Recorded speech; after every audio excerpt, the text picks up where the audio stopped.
தயநாதன், நான் உங்களிடமிருந்தே ஆரம்பிக்கிறேன். தமிழகத்தில் இருக்கக்கூடிய கட்சிகளைப் போல நம்முடைய கழகம் சாதாரண இயக்கம் இல்லை. இது ஆற்றல் மிக்க பெரும்படை, குடும்பங்கள் இணைந்த கூட்டுப்படை அப்படின்லாம் சொல்றாரு. ஏற்கனவே தமிழிசை சொன்னது போல நிறைய கட்சிகள் தமிழ்நாட்டில் இருக்கு. மற்ற கட்சிகளைப் போல இது சாதாரண கட்சி இல்லை அப்படின்னா என்ன சொல்ல வர்றாரு? அவருடைய கட்சியை பொறுத்த வரைக்கும் அவருடைய தொண்டர்களுக்கு அவர் கொடுக்கக்கூடிய ஒரு பெப்டாக், ஒரு உற்சாகம். நம்மளுடைய கட்சி அப்படி இருக்க போகிறதில்ல, நம்ம ஒரு டிஃப்ரெண்ட்டாக இருப்போம், அப்படி இருந்தால் தான் அதுக்கு ஒரு ஏற்புடைமை தமிழ்நாட்டில் இருக்கும் அப்படின்றது இன்னொரு விடயம். ஏற்கனவே இருக்கிற கட்சியை போல இந்த கட்சி இருந்துச்சு அப்படின்னம்னா அதில் என்ன இருக்குது? அப்போ இவங்களுடைய கொள்கை, பார்வை, நடைமுறை, இலக்கை நோக்கிய செயல்பாடு எல்லாமே வேறுபட்டு இருந்ததுனா தான் வந்துட்டு அது ஏற்புடையதாக இருக்கும். எனவே அதை வைத்து அவர் சொல்லியிருக்கலாம். இதை வந்துட்டு ஏற்கனவே இந்த கட்சியை பொறுத்த வரைக்கும் பார்த்தீங்க அப்படின்னம்னா ரொம்ப அதிகமான ஒரு விமர்சனத்துக்கு உட்படுத்தப்படுகிறது. அவங்களுடைய கொள்கை பிரகடன மாநாடு அப்படின்றது 27, அதுக்கு முன்னாடி செப்டம்பர் 23 சொன்ன போதே அது என்னன்றது தெரிஞ்சுக்கிறதுக்கு முன்னாடியே கடுமையான ஒரு விமர்சனத்தை எதிர்கொண்டதையெல்லாம் நம்ம பார்த்தோம். எனவே இப்படியெல்லாம் இருக்காது, இவங்க சொல்றது போல நம்ம ஒன்றும் தெரியாத அரசியல் கட்சியாக இருக்க மாட்டோம், நம்ம விவரத்தோடு தான் கட்சியை அரசியல் பண்ணுவோம் அப்படின்றது தான் அந்த லெட்டரில் வந்துட்டு அவருடைய கட்சியினுடைய தொண்டர்களுக்கு அவர் எழுதியிருக்கக்கூடிய விடயத்தின் சாராம்சம்.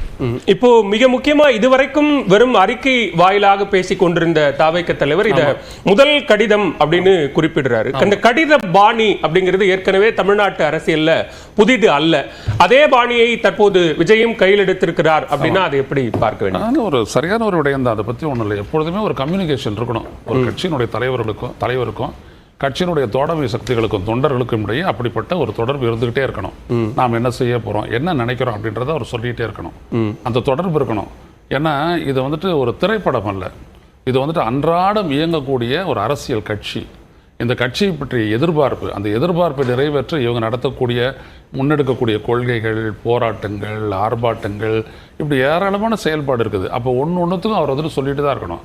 அதனால இது வந்துட்டு கலைஞர் பாணினோ ஏற்கனவே இருந்தது அப்படின்றத சொல்றதுக்கு இல்லை, ஏற்கனவே இருக்கக்கூடிய ஒரு நடைமுறை தான். அந்த நடைமுறையை இவர் கடைபிடிக்கிறாரு. இங்க ரொம்ப எச்சரிக்கையோட களமாடணும் அப்படிங்கிறாரு. விவேகம் வேணும், பொறுமை வேணும், யதார்த்தமா இருக்கணும்.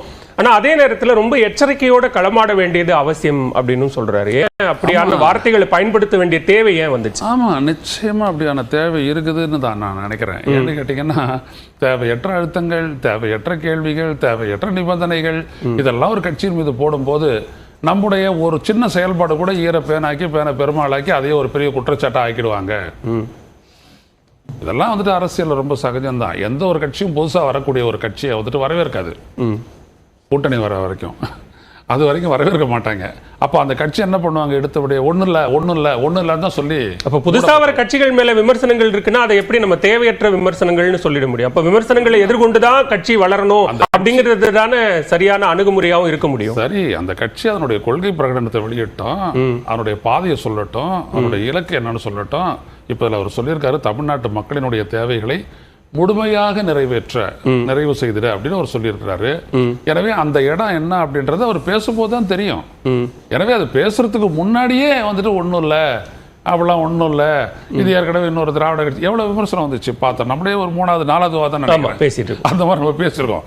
எனவே அதையெல்லாம் அவர் குறிப்பிட்டு தான் சொல்றாரு. ஒரு இடத்துலையும் ஒரு விவேகம். ஏன்னா இப்போ விஜய்க்கு இருக்கக்கூடிய ஒரு முக்கியமான ஒரு இடம் என்னன்னீங்கன்னா, இன்னும் சொல்ல போனால் தமிழக வெற்றி கழகத்திற்கு என் பக்கத்தில் இருக்கக்கூடிய லயலா மணி உட்பட என்ன அப்படின்னோம்னா, இதுவரை ரசிகர்களாக மட்டுமே இருந்தவர்களை அரசியல் வயப்படுத்த வேண்டும். ஓகே, அந்த பெரும் பணி தான் இவங்களுக்கு.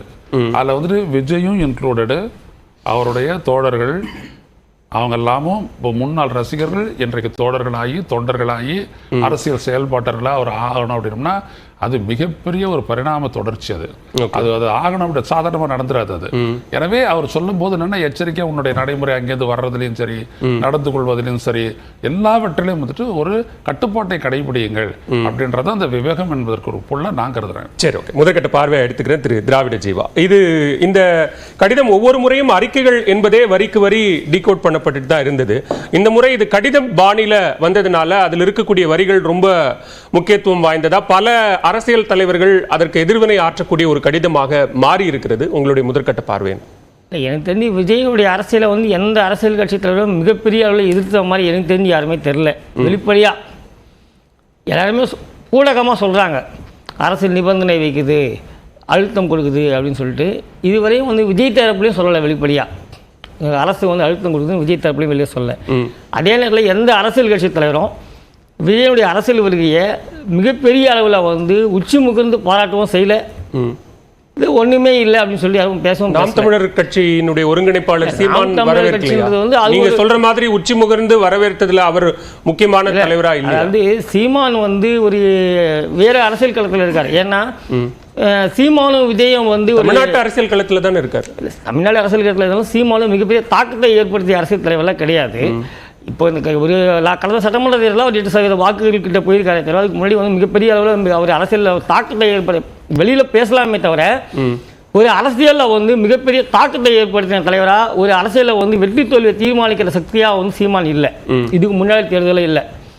விஜயை அவர் வரவேற்கிறதுக்கு பல காரணங்கள் இருக்குது. ஏன்னா வந்து அவருக்கு துணை அடிக்கிறதுக்காக விஜயை வந்து அவர் வரவேற்கலாமே தவிர சீமானுடைய தனிப்பட்ட முறையில் அவருடைய அந்த அரசியல் பயணம் வந்து விஜயால் தடைபடலாம், இளைஞர்கள் வாக்குகள் வந்து சீமானுக்கு வந்து விஜயால் வந்து தடைபடலான்றதுனால அவரை வெளிப்படையாக எதிர்க்க முடியாமல் ஆதரிக்கிற கட்டத்தில் அவர் இருக்கார். இதுதான் வந்து யதார்த்தம். நீங்க எதிர்ப்பு இல்லை அப்படின்னீங்க. அப்படி பார்க்க போனா தமிழ்நாட்டில் ஆளும் கட்சியான திராவிட முன்னேற்ற கழகத்திலிருந்து அமைச்சர் தாமு அன்பரசன் கடுமையா விமர்சிச்சாரு. 6 மாதங்கள் கூட இந்த கட்சி தாங்காது அப்படிங்கிற விமர்சனத்தை முன் வச்சாரு. தமிழிசை சவுந்தரராஜன் மிக குறிப்பா பட வெளியீட்டுக்கு முன்னாடி அவங்க ஆதரவா பேசினவங்க பட வெளியீட்டுக்கு பிறகாக பெரியார் திடலுக்கு விஜய் சென்று மரியாதை செலுத்தி வந்த பின்னர் அந்த நிலைப்பாடுல நிறைய மாற்றங்கள் விமர்சனங்கள் கடுமையானதா இருக்கு. இப்போ காங்கிரஸ் மூத்த தலைவர் EVK இளங்கோவன் கடுமையா விமர்சிச்சிருக்காரு. அப்ப அதெல்லாம் விமர்சனமா பார்க்க வேண்டாம். இது கடுமையான விமர்சனமா எப்படின்னு நீங்க பாக்குறீங்க? ஒரு கேள்வி கேட்டா பதில் சொல்றாங்க, அவ்வளவுதான். விஜயினுடைய தனியாக வந்து விஜய்க்கான ஒரு எதிர்ப்பாக நீங்கள் பார்க்கவே முடியாது. அவங்களுக்கு கேள்வி கேட்டால் பதில் சொல்கிறாங்களே தவிர மற்றபடி விஜயை வந்து எதிர்க்கணும், விஜயால் எங்களுடைய அரசியல் வாழ்க்கையே போயிடுது அப்படின்ற மாதிரி எந்த அரசியல் கட்சியும் ஃபீல் பண்ணவே இல்லை. இது வரைக்கும் ஃபீல் பண்ண பெரிய அரசியல் கட்சி எந்த அரசியல் கட்சியுமே விஜயால் தங்களுடைய வரவுகள் மிகப்பெரிய அளவில் நம்ம பாதிக்கப்பட போகிறோம், அதிமுகவோ திமுகவோ பிஜேபியோ காங்கிரஸோ யாருமே வந்து மிகப்பெரிய அளவில் அச்சப்படலை. ஏன்னா கலை யதார்த்தம் என்பது வேற அப்படின்னு அவங்க எல்லாருக்கும் தெரியும். விஜய்க்கும் தெரியும். விஜய் வந்து இன்னும் ப்ரூவ் பண்ணல தன்னுடைய அரசியல் சக்தியை. நான் இப்படி வந்து இந்த இடத்துல எப்படி இருக்கிறேன், எனக்கு இவ்வளோ வாக்கு பர்சன்டேஜ் இருக்குது, என்னுடைய க்ரௌட் இவ்வளோ இருக்குது, நான் சொன்ன அப்படி ஓட்டு போடுவாங்க அப்படின்னு சொல்லிட்டு இதுவரையும் வந்து ஒரு இடத்துல கூட விஜய் வந்து நேரடியாக ப்ரூவ் பண்ணல, வெளிப்படையாக ஆதரிக்கல. புதிய கட்சி இனிமேல் தான் வராங்க. இனிமேல் தான் தமிழ்நாட்டில் சில தேவைகள் இருக்கு, இன்னும் நிறைவேறாத தேவைகள்னு சில இருக்கு. அந்த லட்சிய கனல் எனக்குள்ள கனன்றுகிட்டே இருந்தது, அதை நிறைவேற்றுவதற்காக சட்ட ரீதியாகவும் அதை நிறைவேற்றுவதற்காகத்தான் நான் வரேன் அப்படின்னு சொல்றாரு. EVK சம்பத் காலத்துல இருந்து பழனிடுமாறன் காலத்துல இருந்து குமரியாந்தன் காலத்திலிருந்து மூப்பனாரி விஜயகாந்த் ராமதாஸ்ன்னு சொல்லிட்டு இந்த 3வது அணி பேரில் வந்து இந்த திமுக அதிமுக தவிர்த்து ஒரு அணி, 3வது அணி திமுக காங்கிரஸ்க்கு மாற்று அப்படின்னு சொல்லி பேசிட்டே தான் இருக்கிறாங்க. இப்போ வந்து 60 வருஷமா பேசிட்டு இருக்கிறாங்க. இது யாருக்குமே சாத்தியப்படல. அதற்கான காரணம் என்ன அப்படின்னு சொன்னாக்கா, எங்களுடைய களம் வந்து இந்த தமிழகத்தில் வந்து பெரியார் பாலிடிக்ஸ்னு ஒரு பாலிடிக்ஸ் இருக்குது. அதை தாண்டி ஒரு அரசியலை யாராலையும் பண்ணவே முடியல இது வரைக்கும்.